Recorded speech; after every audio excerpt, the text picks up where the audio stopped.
यह जिस दिन आ जाएगा कि मैं अपने धर्म के प्रतीकों, अपने देवी देवताओं, अपनी पवित्र पुस्तक से पहले इस देश को मानूंगा, उस दिन देश में शांति आ जाएगी। और जब तक आप ये कहते रहेंगे नहीं साहब मेरा मजहब पहले है, मेरी किताब पहले है, तो भाई साहब झगड़ा तो यहां भी होगा और फजीता वहां भी होगा, जहां ज्यादा संख्या में, हर जगह फजीता होगा आपका।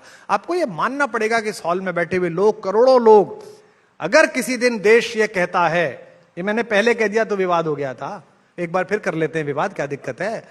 ये किसी दिन देश मुझसे ये कहे मैं सनातनी हूं जन्म से, जिसमें मेरा कोई प्रारब्ध नहीं है, माता पिता के संस्कार के कारण ब्राह्मण हूं, वेद शास्त्र भी पढ़ता हूं, बोलता भी हूं, एक दिन भारत मुझे बुलाकर कहे, सरकार बुला के कहे, व्यवस्था बुला के कहे, देश की पुकार बुलाकर कहे कि कुमार विश्वास अब अगले जीवन भर ये छोड़ना पड़ेगा सब कुछ और देश के लिए ऐसा हो जाना पड़ेगा, ये रामचरितमानस पीछे रखनी पड़ेगी, संविधान आगे रखना पड़ेगा, इस गीता को पीछे रख, संविधान को आगे रख। तो मैं लड़ूंगा, मैं कहूंगा बिल्कुल संविधान को आगे रखो।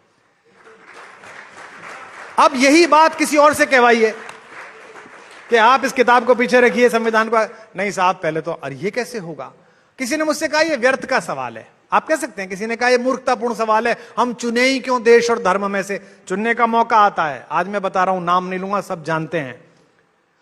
गढ़वाल के एक ब्राह्मणों के परिवार के लड़के ने आईपीएस कर ली, जिनका अपना काली मंदिर है, जो बड़ी धोती के ब्राह्मण हैं, कर्मकांडी ब्राह्मण हैं, उनके लड़के ने आईपीएस कर ली और भारतीय गोपनीय सेवाएं ज्वाइन कर ली।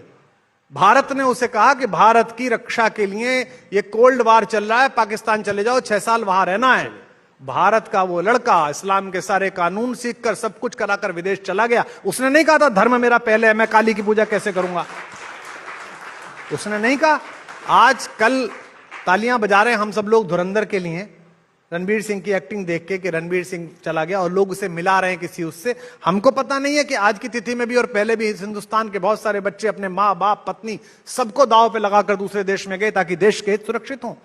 उन्होंने वहां जाकर नमाज पढ़ी है, उन्होंने जाकर वहां खादिम की सेवा करी है, उन्होंने जाकर रोजे रखे हैं, जाति के ब्राह्मण हैं, कुल देवी है, उनके रोजे रखे हुए दिखाने के लिए, क्योंकि उन्हें देश की चिंता है। वो किसी मजहब के खिलाफ नहीं है, वो वंदे मातरम सांस में गा रहे हैं, बाहर कुछ और बोल रहे हैं, अंदर वंदे मातरम चल रहा है। जिस दिन तक 150 करोड़ लोगों में यह भाव नहीं आएगा कि मेरा धर्म मेरे देश से पीछे है, मेरी पवित्र पुस्तक मेरे संविधान से पीछे है, उस दिन तक इस देश में एकता की बात मंचों से होंगी, आज तक से होंगी नहीं, और करनी है तो यहां पर लाना पड़ेगा।